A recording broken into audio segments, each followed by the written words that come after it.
Commanders hire Dan Quinn to match with their new general manager, Adam Peters, to lead this franchise into the future. The way that we live is not for everybody, okay? It's not, all right? Because we're going to run and put our bodies on people in a violent manner. Whether the team is giving us the highest of highs, the blues of blues. We'll cover it all here on Commanders Nightly News. I, of course, am your host, Louie T. Thank you for joining me. Let's get to tonight's lead story. So head coach Dan Quinn announced his first batch of game captains. There will be no team captains this year, as he talked about last week. He declared that this team will have game captains every week, and should the team make the postseason, then they will set a set of captains that will be the captains throughout the entire postseason. But for each game, there will be game captains. I kind of like the idea of game captains because for specific games, there may be guys on the team that may have played for that team and may have a vendetta. They should be a captain this week, i.e. Dallas. I'm not saying that there's hard feelings between the Cowboys and Tyler Biadasz and, Dante Fowler Jr. and Dorrance Armstrong and things of that nature. But I think those would be the best 3 game captains for the Dallas week in week 12, for instance. And you never know, when we get to week 12, there may be other guys that have emerged that have earned the opportunity to be the captain that week. But you see where I'm going with this. So the first 3 game captains, they're going to go out for the coin toss, are going to be Jeremy Reeves, Terry McLaurin, and Clelin Ferrell. And he said that these guys kind of exude what it means to be a commander. He said these are 3 guys that I'd go into a fight with anytime. And then he went on to explain, each guy's qualities and why he thinks they would be the perfect game captains for the very first game of the Dan Quinn, Adam Peters administration. So he talked about Jeremy Reeves and how, he plays hard and he is a guy that you take into a street fight, and we know Jeremy Reeves' story and how he's overcome adversity, been cut multiple times, had the injury last year, battled back. New staff came in here. There was no guarantee that he'd be here. They brought him back, and, he's continued to be one of the better special teams players, not just on this team, but in the entire National Football League. He talked about Terry McLaurin just being a consummate professional. He's like, Terry's a dog-ass competitor and a guy that just gets after it. And he talked about Terry being hungry, and these are qualities that they love. Terry's established. He's made a name for himself in the league, yet he's still hungry, and he's still attacking it like he's a rookie. Then he talked about Clelin Ferrell, and he's like, you won't find a guy that goes harder on tape than Clelin Ferrell. And I remember when the Raiders drafted him in the first round, and Mike Mayock, talking about why they drafted Clelin Ferrell. And he knew that was going to be a very controversial pick because Clelin Ferrell was a top 10 pick, if you don't recall. I think he was a top 7 pick, if I'm not mistaken. And he knew it was going to be a controversial pick. And so he kind of set the table like, hey, this pick's going to surprise people. But I remember hearing him talk about it after the fact, when he was no longer the GM of the Raiders. And he said, we wanted a guy that was going to set the tone, a guy that was going to come in, work, set the example, be a leader, because we needed someone to represent what we stood for as an organization. And the first pick needed to do that. And that's what Clelin Ferrell was for them. And that's what he's been here in Washington as well, a guy that's a leader. He's back home, playing for the team that he rooted for growing up. And nobody wants to make this team better more so than Clelin Ferrell growing up a Commanders fan. So these 3 captains make a ton of sense. And I hope that they're able to help bring home a dub in their first game of this new administration and as being captains of this team. So we go to In Other News, where we find our coordinators did speak yesterday. And so we were able to get access to that. So we're going to talk about what was said there. We heard from Dan Quinn today, the final presser prior to Sunday's contest versus the Tampa Bay Buccaneers. We also heard from a number of players in the locker room, another locker room scrum from yesterday. So lots to clean up from yesterday. And then we'll put a nice pretty bow on it with Dan Quinn speaking today. But before we do any of that, let's get to the injury report for both teams, the last of the week as we head into Sunday's contest. We start with the good guys, and no surprises here. I think we kind of figured that a lot of this would be what it is. So let's just go ahead and get everything out of the way. Everyone on this list is playing except for 2 players. And it's really been trending in that direction. I told you week 1, you shouldn't have too many injuries. I actually was disappointed that there were this many names on the list to begin with. But most of this was cosmetic, right? Brandon Coleman, Cleveland Farrell, Dante Fowler Jr., all full participants all week long. So there was never really any doubt if those guys were going to play this week. Deron Payne and Trent Scott were limited early in the week, but practiced in full the last 2 days. So none of those guys are technically listed on the injury report. So just 2 guys. Marcus Mariota, quarterback. We were explained, or we were told today, and DQ explained to us that he strained his pec somehow, some way. And so he's not going to play in this game. And he's out, as you can see. So there may be another addition to the roster. There could be a third quarterback added for the game. But Dan Quinn said they are comfortable going into the game with 2 quarterbacks. And obviously, this is why you keep a guy like Jeff Driscoll around. So he'll be the primary backup. I don't think any of us are all that concerned about Jeff Driscoll being. This is why you had to have that third quarterback. I told you we would not have been comfortable with Sam Hartman being here, right? Like in this spot, 1 play away from playing, we would not have been comfortable with that. So we'll have Jeff Driscoll as our backup, and I think we're all fine with that. And then Johnny Newton is listed as doubtful. He was limited today. I don't think he's going to play. And I told you I thought this would be a game time decision, and Dan Quinn said at his press conference that they're going to take it all the way up to Sunday. They're going to let him work out pregame and see how he feels. But initially I said I thought he would play, and then after he didn't practice at all yesterday, I said this is kind of trending towards him not playing. And I think they're going to be more precautious, and I think they're going to lean towards if they feel like this could be pushing the envelope a bit, they're going to kind of pull back and say, hey, another week, we've waited this long, another week isn't going to kill us, especially if another week means we've got him for the entire season with no setbacks, right? And that should be the frame of mind. I know it's almost like getting a new gift on Christmas, right? You've gone this long without having it. Now you don't have batteries. Your parents forgot to buy you batteries, so it doesn't work. Yes, you're itching and you're chomping at the bit. There are no stores open on Christmas Day. At least there didn't used to be when I was growing up. There are stores open now. But back in the day, there were no stores open on Christmas. So if you didn't have batteries that day, you had to wait another day, right? One more day wasn't going to kill you. Okay, one more game isn't going to kill us to wait to see what Johnny Newton offers us. If they're not 1,000% confident that he's going to be able to go out there without limitations, then I think they're going to sit him, and I think that's ultimately what they're going to do. Now, he did participate in team drills today, per Dan Quinn, so that's a good sign that he's getting back into team drills. But again, it's about ramping him up and getting him where he needs to be able to function without any setbacks, and them feel confident that this will be him performing at that level without any issues moving forward. So that's the Commanders side of things. Now let's take a look at the Bucs and their injury report. And remember, they had a long list, but most of those guys were practicing in full all week. So they went ahead and did us a favor and limited it to just 3 guys. Now, this is interesting because one of the defensive linemen that were listed, he's been taken off of the injury report for the Bucs. And then Logan Hall, who had been out all week with an ankle, is out of this game, as you can see. So that's a guy that has been probably underperforming for the Buccaneers anyhow, but, one less guy on their defensive line that we have to worry about. The guy that is really interesting on this list is Kalijah Cansey, because he kind of came out of nowhere, and all of a sudden he's dealing with a calf injury.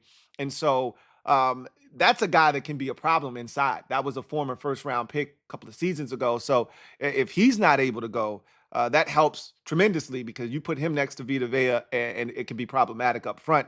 So, I think he's still going to play. But, him just showing up on the injury report this late in the week, he was not on the injury report prior to this.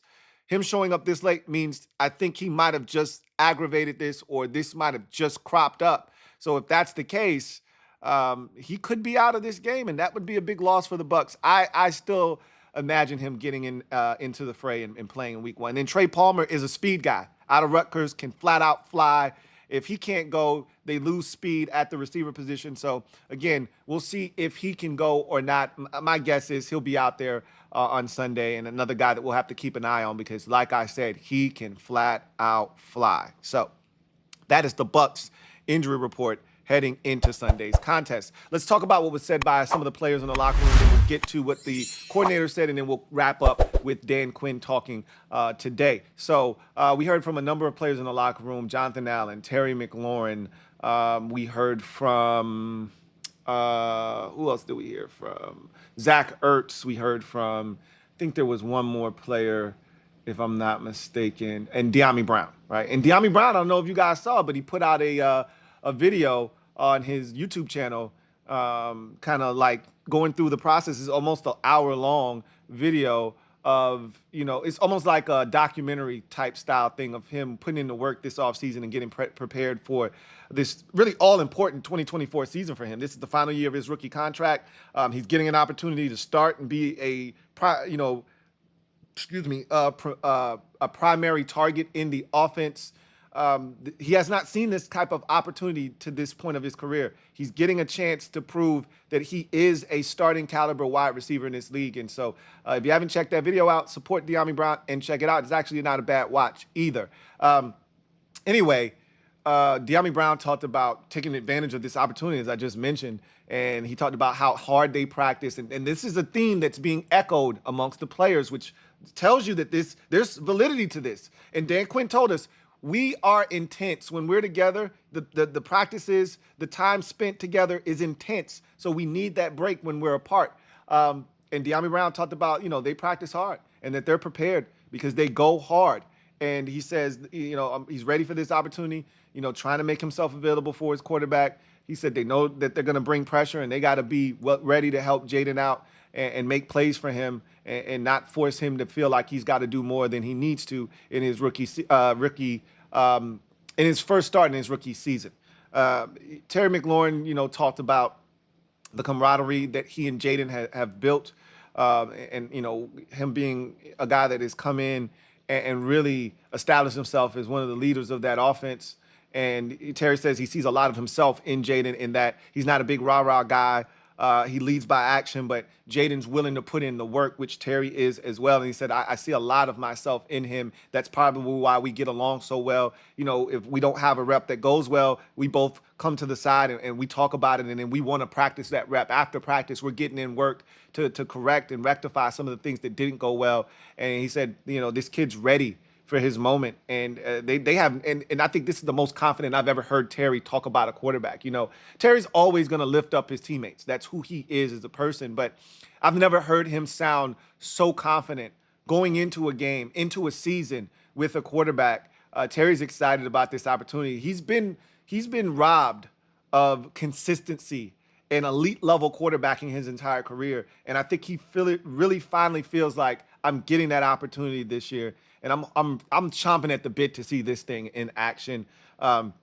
He talked about this being the best training camp, preseason, leading up to the first game of the season. He said, I feel better than I've ever felt in my career going into the week one. He said DQ and the staff have done a tremendous job of kind of taking a lot off of our plate in terms of, workload, but also, pushing us hard, but giving us those breaks that we need. Remember, Terry talked about mental health and things of that nature on the Pivot podcast last year, and it's important. And he said DQ has done a great job of, pushing those guys and scaling back, pushing those guys and scaling back. And he's like, we really appreciate that he's taking it easy on a lot of us. And so he's like, man, we're ready to go, and we feel really good about where we are, and we feel really prepared for this week one contest. Jonathan Allen said a lot of the same. He's like, look, I can't control what anybody else does or what they're doing on the offensive side. I can only control what I can control. But he's like, I'm excited, but I don't want to go over the top and make it seem like this is the most excited I've ever been. But he's like, it's pretty exciting every first game of the season, but this one feels really good. And obviously, he's a guy that doesn't like to talk. He wants action, so he doesn't want to talk too much about all the good vibes and everything. He's like, yeah, let me see this in action first before I start talking about this, that. Because he's done that before where he's like, yeah, this feels good and this, that, and the third. And then you come out, you stink it up and the team's bad. And now, he's back to being ornery John, right? So he's like, yeah, no, I'm chomping at it because remember, he and Duran didn't play at all in the preseason. So he's like, I'm chomping at the bit just to get out there. But he said another thing that you have to keep in mind is we've gotten work. And Terry brought this up too. It's like, look, we got a lot of good work in these joint practices and these, scrimmages in the preseason. And so John was like, look, we got some good work in against the Jets and against the Dolphins with those practices. So we feel prepared and we're ready. And, we're ready to head to Tampa and see what we can get done. And then Zach Ertz talked about really having this opportunity to play again in year 12 of his career. He feels reinvigorated, man. He said, when Cliff left Arizona, when he was fired, he's like, that hurt him. He really said he was looking forward to finishing his career with Cliff. That's how close a relationship they have. That's how highly he thinks of Cliff Kingsbury. So when the opportunity came for Cliff Kingsbury to be in Washington and him to be here in Washington to join him, he's like, I jumped at that opportunity because I want to finish my career with Cliff Kingsbury. So I'm saying that because Cliff signed a 2-year deal, I believe. I think it was a 2-year deal, maybe a 3-year deal. Zach signed a 1-year deal. Depending on how his season goes, he may not be done. He could be back. A lot of you have said the same thing about Bobby Wagner. If he plays well, this doesn't have to be his last year. This doesn't have to be his only year in Washington, and that's true as well. And Ertz, he said he's so ready and he feels better than he's felt probably in the last 4 to 5 years. And I'm can't wait to see that connection on the field. He talked about the connection that he and Jaden have, and obviously he hasn't played in the preseason, and so I told you they're giving away money on BetUS. I showed you the line. Zach Ertz, 23 yards, right? That's 23 and a half is the number. They're giving away money there. Like if I look. If I had money to give, I would give you money to put down money on this game. If you've got a surplus, I'm telling you to put money down on Zach Ertz having more than 23 yards receiving in this game, right? They're giving you an opportunity to take money from them with that prop bet. So I'm looking forward to seeing Zach Ertz on the football field in this game. And he talked about just wanting to win at this point of his career. He said, look, at this stage of my career, I'm not worried about having 1,000 yards receiving. I, love to have it, but I'm not worried about how many catches I had, how many yards I had. I just want to affect the game, do whatever I can to help this team win. And if that means blocking, if that means 1 or 2 catches, so be it. I just want to help this team win in any way, shape, form possible. And you love to hear that from a veteran, right? So that was the media scrum. Now you get to the coordinators. Cliff Kingsbury spoke for roughly 8.5 minutes or so.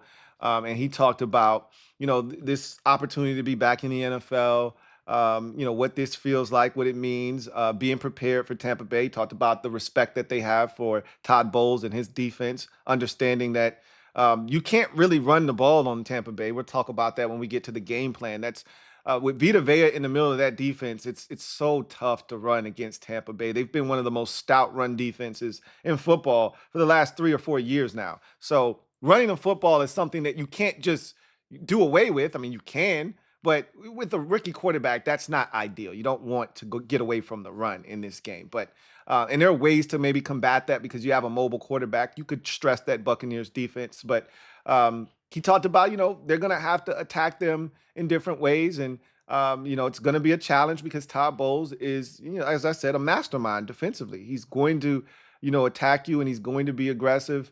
And so, there's going to be challenges, but they're up for the task. And he said they feel really prepared for what is to come. And he can't wait to see Jaden get out on the field and cut it loose. He's like, this kid is fearless. And, all he's done this offseason and into the camp portion of this offseason is prepare like a pro.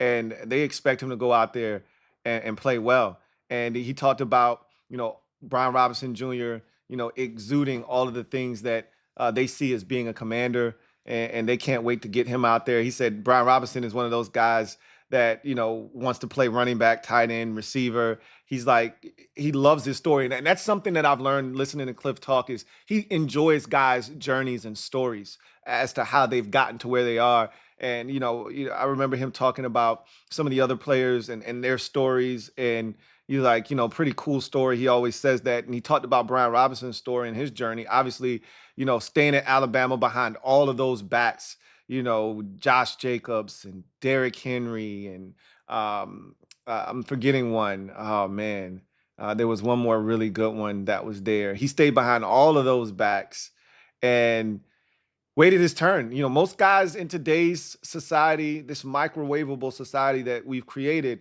they don't have the patience to wait 3, 4 years to get an opportunity. at a school like Alabama. They'd rather go transfer to Florida Atlantic and be the guy than stay at Alabama and wait their turn. And he waited and waited and waited. I mean, there was a slew of guys in front of him, and before he finally got his opportunity. And when he got the opportunity, he made the most of it, took full advantage, and uh, was outstanding. And so uh, I think that Brian Robinson Jr. is a guy that Cliff Kingsbury has taken a strong liking to, and I think they're going to feature him a lot this season. He talked about Zach Ertz and their relationship and how Ertz has, been one of the stabilizing forces with him when he was in Arizona and again this year. And he really expects Zach Ertz to be very instrumental in the success of this offense. And again, looking forward to seeing that. We haven't seen it yet. And so, Cliff said, look, I don't take these opportunities for granted. You know, having been out of the league for a couple of years and taking a step back, it's given him a greater appreciation. And he said he's having a ton of fun. But what's the most fun, right? Winning is the most fun. So you do all of this work, all of this preparation. Hey, Jaden Daniels said this the other day, and I don't think I mentioned this. I should have. But he said football is the only sport where you practice more than you play. And it's so true. Like, you put in all of this work during the course of the week to just play one game, right? Most sports, you're not practicing multiple times during the week. You're playing games multiple times during the week, right? In this particular sport, you're practicing 4 days out of the week to prepare for one day to play, right? And so there's a lot that goes into this, and you want to see success, right? You want to be able to see all of the hard work that you put in and have fruit bear from that. So Cliff is excited. I'm excited. I'm really excited. Like, I'm going to talk about that a little bit later on in the show. Joe Witt Jr. Man, he talked for like 15 minutes. I love Joe Witt, man, and his energy, and you could tell he's really excited about this opportunity. He's waited a long time to be in this seat. He felt like he was ready to do this when the Packers won the Super Bowl back in 2010, I believe it was, 2009, 2010, whenever it was. He was ready then, he felt like, to be a defensive coordinator. So you fast forward 14 years, 15 years, whatever it's been, and now he's finally getting his opportunity. And he talked about being in a dark place when he was in Atlanta as an assistant, and he didn't get into specifics, but he said, and I can tell you what it was, and I don't know this for sure. I can't confirm nor deny this, but you know what I do. I like to read people, draw inferences. He was upset and he was frustrated at the trajectory of his career at that point. As a black coach, he probably felt like he had gotten slighted.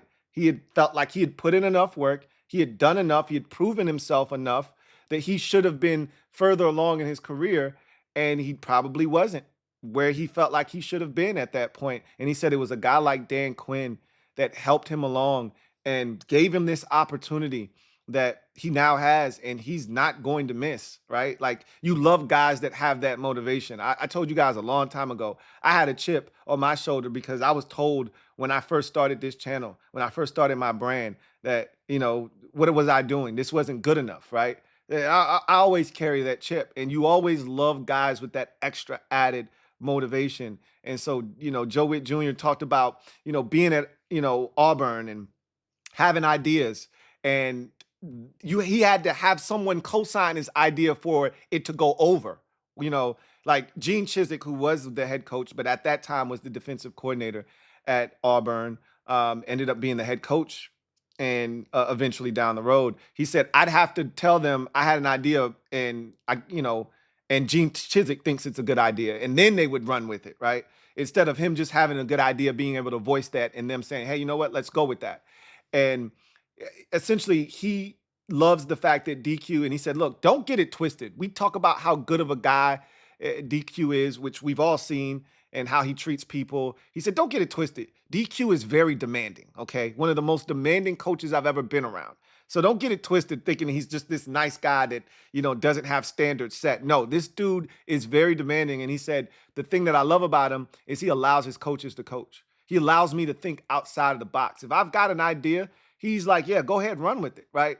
And that's what you want. You want your assistant coaches to be allowed to do their job. No one wants a micromanager always putting his hand in the pot, not allowing you to be who you are as a coach. And micromanaging and helicopter coaching, allow these guys, give them a task, and allow them to do their jobs. And he said he loves Dan Quinn for that. And that's part of the reason why he followed him to Washington. So he's looking forward to this opportunity. He talked about the Tampa Bay Buccaneers and the threats that they pose. And he said, look, man, Baker Mayfield has established himself as a guy who lived up to the billing as the #1 overall pick. Last year was the best season of his career, led the Bucs, helped turn that organization back around after the departure of Tom Brady. Big shoes to fill, took him back to the postseason, won a playoff game, and had the best season of his career, as I just mentioned. So he's playing with an abundance of confidence, got the contract, right? He talked about Mike Evans. All he does is have 1,000-yard seasons and catch a bunch of touchdowns, which is so true. The guy's been in the league now. This is year 11. He's had 10 straight years to start his career of 1,000 yards with various quarterbacks. All he does is get it done. Similar to Terry, he's just kind of unheralded, doesn't get a ton of attention. When we talk about best receivers in the league, I always bring up Mike Evans because nobody else does, right? Yet nobody's doing the things that Mike Evans is doing in Tampa Bay. So he's like, we know what he is. He's a dog outside. He's like Godwin is. They sound like Godwin could play for them, right? Because Godwin's tough, goes over the middle. He's a lot like Terry in that he'll do anything to help his team win. He'll do the dirty work. He'll dig out safeties. He'll block in the run game. But just as vicious as he is a blocker, he is as a competitor with the ball in his hands. So they talked about him, obviously. And, he understands that there's challenges to defending this Buccaneers offense, and they have to be prepared for those challenges. He talked about being excited, but he said, look, there are things that we must do. And the first thing that we must do is do what we say. And we said we were going to play fast and we said we were going to play physical. And I need to see that from the opening kickoff. We need to come out and establish who we are immediately. We want to take it away and we need to play fast and we need to play physical. And he said that's the standard that we hold ourselves to and nothing else will do. And so, again, I just love Joe Witt, man. If you can't get behind a guy like Joe Witt, then you don't love this, right? You don't love this. So excited to see what this defense does. Excited to see what all that they've been working on and what it looks like. And then DQ spoke today to kind of put a capper on the week and get us prepared for the contest. You start with the health of certain players. So the first thing, and I think the thing that was the most important that he said was, I got the indication that Brandon Coleman is not going to start in this game. Okay. I don't know if you watched the game last night with the Ravens and the Chiefs, but the Ravens had a right tackle that they drafted. I want to say it was in the same round that we drafted Coleman in the 3rd round. It might have been the 4th round out of Washington, Roger Rosengarten. Because I was really studying the tackles heavy this year because I knew we needed one. I wasn't a big Roger Rosengarten fan, but the Ravens drafted him in, I think, the 3rd or the 4th round. They did not start him in the game. But the second possession, he came in, and I think he played the remainder of the game. So I could see something like that happening. Cornelius Lucas starts the game, and then Brandon Coleman comes in not too long thereafter and kind of gets his feet wet. And if they feel good about what he's doing, they leave him in there. If they don't, they may take him back out. But I like to think once they throw him in the fire, they're just going to continue to let him cook and just see what happens, right? But I don't think he's going to start. That's the indication I got from Dan Quinn because he said both of them are going to play. I doubt that you let Brandon Coleman start and then take him out of the game. That's just not how that goes normally. So my guess is Cornelius Lucas starts the game, Coleman comes in, and at that point, it's his job at that point. But we'll see what happens. Johnny Newton doesn't sound like he's going to play. I said that earlier. And Marcus Mariota isn't going to play. Deron Payne is going to play. Someone asked, is Deron? He's like, yeah, he's playing. Deron's fine. So then he talked about the Buccaneers and, the respect he has for Todd Bowles. He knows what kind of a challenge lies ahead with them. They're a well-coached team. They're going to play hard. They're going to be physical. They're going to come after Jaden. Offensively, he talked about Mike Evans and Chris Godwin, which is what we've talked about all week long. I mean, we know that those guys are dogs, and he talked about those guys being dog-ass competitors. He likes to say that. And so he talked about, all of the different challenges that they pose. And something else I want to mention that Joe Witt Jr. said that I think it bears mentioning. He said that you don't want to overload players. And I've listened to, coaches speak over the years. And one of the things they talk about is you don't want to put too much on the plate of your players. You don't want to overload them to the point where it bogs them down. He said because their coordinator isn't an established NFL coordinator, this is his first time calling plays in the NFL. Um, they had to go look at him at Kentucky. They had to go look at Sean McVay. What is he going to do? But he said they got to do the same thing for us. And we didn't want to overload. We think we've prepared well enough and we'll be ready, right? But going back to Coach Quinn, he talked about the pre-snaps motions and shifts that the Bucs, because their coordinator said in a press conference this week that they're going to have pre-snap shifts or motions on every single snap. That's a part of his offense. And that's more of a college thing that's we've seen come into the NFL over the last about 3 years or so, and it's been really prevalent here of late. And there's a lot of reasons, and DQ went into specifics as to why you see teams do that. He's like, if you get slow motion, a lot of times that's just to kind of try to decipher whether it's zone or man coverage that you're getting. He's like, if you get the fast motion, a lot of times that shifts responsibilities. You see guys shifting over. You'll see they send a guy in motion. You'll see the linebacker come up and tap over tap really hard the defensive tackle in front of him, slap him on the side of his hip, which telling him slide over one gap, right? And then you see guys shifting. You see guy come in motion. Now the linebacker shift over a gap, right? So it changes formationally how you attack, and it gets your defense having to think. And he said there's ways to combat that, right? And there's ways to make it look like man when it's zone, make it look like zone when it's man, and vice versa. And so he talked about all the ways that they can kind of try to combat that. But at the end of the day, they feel like they're really prepared for the challenges that they're going to face. He's really excited about the opportunities that lie ahead for this team. He feels like they've really prepared well. They've put in so much work. They've gone hard, and when you practice as hard as they practice, and I heard this from I think it was Joe Witt Jr. that said that when you practice as hard as they do, that you're not as phased by the game. Right? He's like, the game is never easy. So I don't want to say it's easy, but you're not as phased. And DQ kind of echoed those sentiments. We practice hard. So we feel like we are prepared for whatever happens, whether it's extremely hot in Tampa, whether it's inclement weather. We feel like we are prepared for whatever is to come.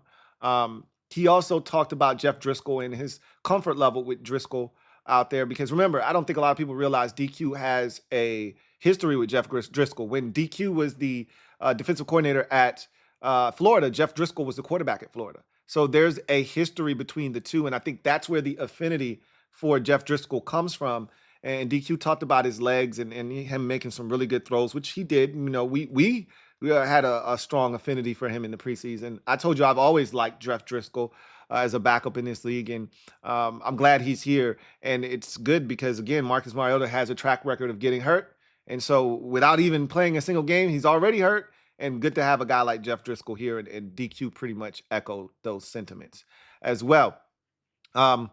I think that's pretty much the gist of what DQ had to say. He's really excited about this game. He talked about the captains and why he chose them. I already talked about that at the top of the show, so don't need to really reiterate that. And so you could tell that they're chomping at the bit to get after it in this game. And I'm so excited. Something else. This is the last thing I think I need to talk about. He's talked about the rules. And, in the game last night, I'm pretty sure a lot of you watched, they had a lot of illegal procedure penalties where the tackle was lined up in the backfield. Ronnie Stanley, the former Golden Domer, was lined up in the backfield. And they made big emphasis on that in the preseason, throwing flags. But I think the NFL wanted to send a message in this particular game to the rest of the league, because everybody's going to be watching. Obviously, it's the first game of the season. And message received. And so he said they went over that. And Dave Gardy, who they got out of the NFL front office, he says puts together a cut-up of all of the different rules and situations that may come up in a game, and they present them to the team. And he said they've already done that from things from last year, this preseason, and even the first game of the season, and they put them in a presentation for the team to watch, to have them be prepared. I love the fact that they're over-preparing this team for situational football. You know how big I am on situational football and how we've lacked situational awareness over the years under Rivera. So just hearing him talk about having this team be situationally aware, it warms my heart. It really, truly does. But with that said, let's go ahead and transition to the game plan. And this is going to be my mantra all season long for every single game because this won't change with this group. I told you when this team was first assembled, when they first put together the staff, before we even saw what they were going to do from a personnel standpoint, just the mentality that came with DQ. And Adam Peters literally said this in his introductory press conference. This team, you're going to be proud of the way they play because they're going to play hard, right? Something that I didn't always feel like we did last year, right? My mantra this year for the team is play fast, play hard, play physical, play smart, play to win, play Commanders football. When have I ever said play Commanders football? When have we ever had a brand of football that was all our own, right? Feels really good. Feels good to be able to say that. So play fast, play hard, play physical, play smart, play to win, but most importantly, play Commanders football. You play Commanders football, and I think you're going to give yourself a chance to win every single week. But let's get into the specifics on how we get that done in week 1 versus Tampa. I want to start with the offensive keys in this game. I've got 4 on both sides of the ball. First offensive key of the game, protect the Duke and avoid self-inflicted wounds. Obviously, I needed to get that out of the way. Protect the Duke. You can't go on the road and turn the ball over and expect to win. We're not a good enough team to overcome mistakes. We saw in the Dolphins game, we had good drives, the first 2 drives of the game with Jaden Daniels in the game, and one was derailed by penalties, and the other was a missed field goal, right? We didn't take advantage of an opportunity. Jaden had an opportunity to swing the ball out on 3rd down to Austin Eckler. That's a missed opportunity, right? They call that a dirty throw. He threw it away, live to fight another day. You're already in field goal range. Don't take a sack, right? That's a great decision if nothing's open. You had an open receiver. So that's a mistake, right? Like those are the things that you need to be able to take advantage of, right? Can't have self-inflicted, wounds. Can't have the false starts by Andrew Wiley. Can't have the holding penalty by Andrew Wiley on a 3rd down run that nets you a 1st down and keeps the drive alive. Can't have those types of mistakes if you're trying to win on the road against a team that is better than you. Like, let's not kid ourselves. The Buccaneers are a better team than us. I don't think they're, light years ahead of us. I think they're, a team that we can beat, but we're going to have to play clean football. And I think the team that makes the least amount of mistakes is going to win this game. That needs to be us, right? Next offensive key, handle the pressure and adversity. The last time we talked this much about pressure during the course of a week leading up to a game, we acted as if pressure was not in the game plan and we didn't know it was coming.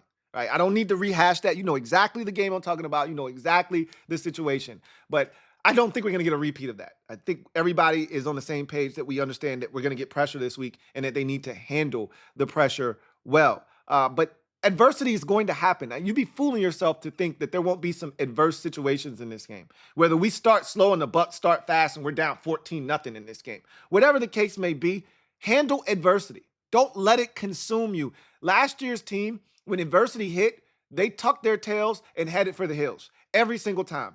We didn't fight. One of the marks of a Rivera coach team in the past, here in Washington at least, had been we didn't give up when adversity hit.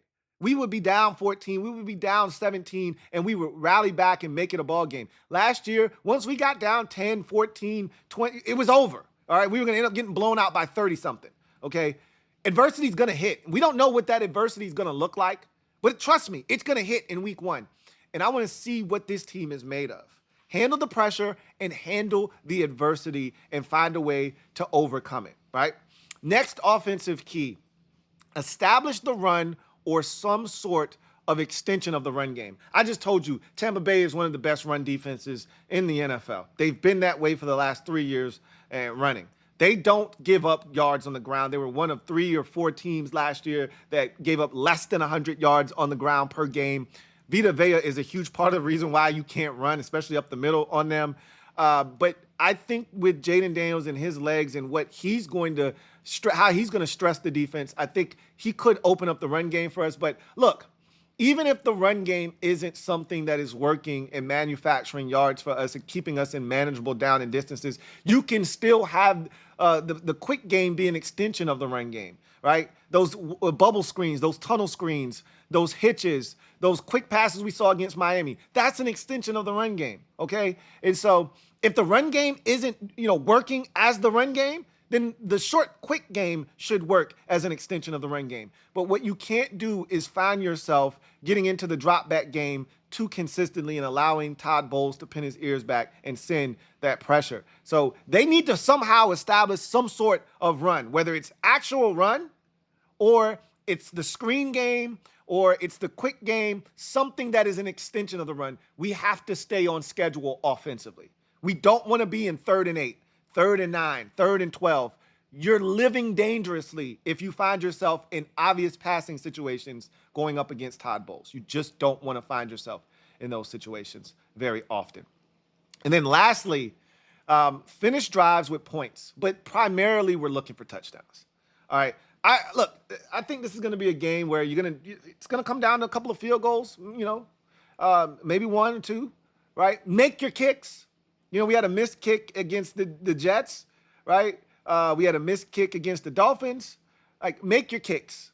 Cade York is coming in, first game here in Washington in the regular season. We saw him in the Patriots game. He really wasn't tested in that game. Make your kicks, right? But really, how about we score touchdowns? How about we not settle for field goals? How about we not get into the red zone and have a holding penalty? How about we don't stall out at the Bucs 27-yard line and have to settle for a 44-yard field goal? How about we push it all the way to the red zone, inside the 10, inside the 5, into the end zone? How about we get in the end zone? How about we score touchdowns? How about we put pressure on the Buccaneers to keep pace with us instead of us trying to keep pace with them because we're settling for field goals and they're scoring touchdowns? Finish drives. Look, come away with some sort of points, but we would prefer them to be touchdowns, not field goals. Defensive keys to the game. First things first, stop the run. I can't stress that any more plainly or clearer than stop the run, because they're not a good running offense. Now, that was with the last 2 coordinators, they weren't good on the ground. But that wasn't for a lack of trying. This guy may actually have them be a better rushing offense team. I don't know. But stop the run, because if you don't, then Baker Mayfield's allowed. To me, Baker Mayfield's one of the best play-action fake quarterbacks in the NFL. He's most comfortable when you get him under center. There's a consistent rushing attack. He's able to stick that ball in the belly of the running back, fake, and then drop back. There aren't many in the league better at throwing play-action fake than Baker Mayfield. I think that's when he drives the football with his most confidence. You take away the run, and you force Baker Mayfield to be a drop-back passer, and you got a chance. And I'm going to talk more specifically about what you have to do to make him uncomfortable. Speaking of which, next key to the game, harass and disrupt Baker Mayfield. If you take away Baker Mayfield's first read, that's when he gets antsy. That's when he starts to pat the football. That's when the feet get happy. That's when mistakes happen. Okay? When Baker Mayfield is on rhythm and in the timing of the play, first read is open, back foot hits the ground, ball comes out, he's lethal. Okay?